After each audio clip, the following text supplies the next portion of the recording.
इस वीडियो में जो शख्स आपको रोते हुए नजर आ रहे हैं, दरअसल इनका नाम प्रवीण प्रकाश है और ये महाराष्ट्र के रहने वाले हैं और ये पेशे से इंजीनियर हैं, पढ़े लिखे हैं और इनकी पत्नी का नाम शर्मिला है और इनके 2 बच्चे हैं।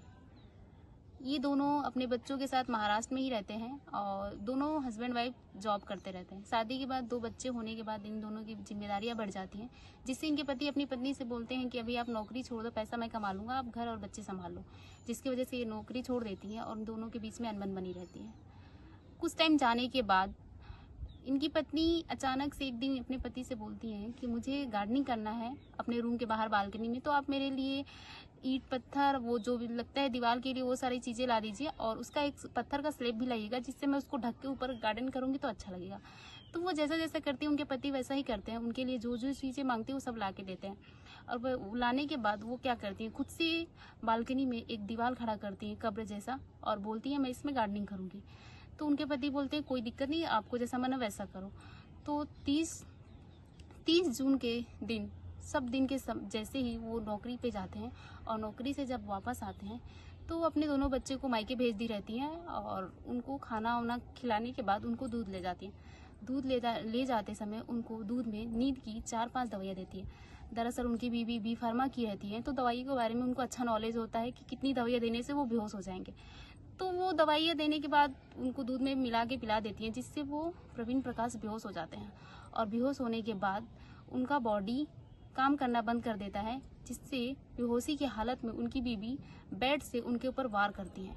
उनको एहसास तो होता है कि कोई मुझे मार रहा है, लेकिन उनको समझ में नहीं आ रहा कि आखिर मेरे साथ हो क्या रहा है। वो जब तक मारती है जब तक उनकी बॉडी हलचल करती है, उनकी बॉडी हलचल करना बंद कर देती है तो उनको ऐसा लगता है कि वो मर गए हैं या फिर जो भी वो सोचे। इस सब करने के बाद वो जो कब्र बनाई रहती है बालकनी में ले जाकर उसमें उनके अपने पति को डाल देती है। डालने के बाद वो जो पत्थर का स्लेब लाए रहते हैं वो उसको उठा के रखने की कोशिश करती है, लेकिन वो बहुत भारी होने की वजह से वो उसको उठा नहीं पाती है। फिर वो सुबह नीचे गार्ड जो रहते हैं उसको फोन करती है, बोलती है मुझे 2 मजदूर चाहिए, मुझे अपने गार्डन में कुछ काम करवाना है। जिससे मजदूर उनके सुबह सुबह ही 2 मजदूर उनके रूम में आते हैं और वो बोलती हैं काम कुछ ज्यादा नहीं है, बस ये जो पत्थर का स्लेब है उसको उठा के आप लोग इसके ऊपर रख दीजिए, और ऐसा बोल के वो अंदर चले जाते हैं। जब वो मजदूर दोनों उसको उठाने जाते हैं तो देखते हैं उस कब्र के अंदर सफेद चादर से कुछ ढका हुआ रहता है। वो पूछने वो तो वहां पे होती नहीं है, तो एक मजदूर देखता है कि उस चादर के नीचे किसी का पैर दिख रहा है, तो वो दोनों बहुत ही ज्यादा डर जाते हैं और वहां से निकलने का कोशिश करते हैं। जब भी वहां से निकलते हैं तो मैडम पूछती है क्या हुआ, बोले मैडम बस 2 मिनट, हम लोग का कुछ सामान छूट गया, हम लोग लेके आते हैं, और वो रूम से बाहर निकल जाते हैं। जब नीचे जाते हैं तो दोनों डर जाते हैं और पुलिस को कॉल करते हैं। पुलिस आती है और वो रूम में जाती है। शर्मिला दरवाजा खोलती हैं और बोलती हैं मेरे पति घर पे नहीं है, आप लोग किस लिए आए हैं। तो वो बोलते हैं कि आपके रूम में एक कब्र, आपके बालकनी में कब्र है जिसमें एक कोई आदमी का पैर हाथ हिलता हुआ है, जो मुझे मजदूर ने इन्फॉर्मेशन दिया है, मैं जो चेक करना है। वो बोलती है कि मेरे पति अभी घर पे नहीं है, आपको जो भी चेक इन करना है शाम को आइए, जब वो आ जाएंगे तब।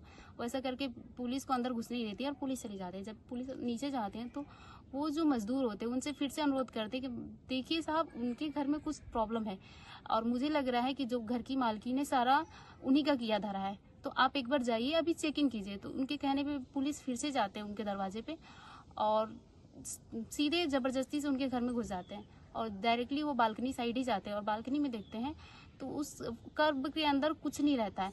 फिर वो रूम की चेक इन करते हैं तो रूम में सफेद चादर के अंदर उनके पति रहते हैं और पूछते हैं ये कौन है। तो उनकी पत्नी जवाब देती है कि ये मेरे पति हैं, सुबह वॉशरूम में गए थे तो गिर गए थे, जिसकी वजह से बेहोश है अभी।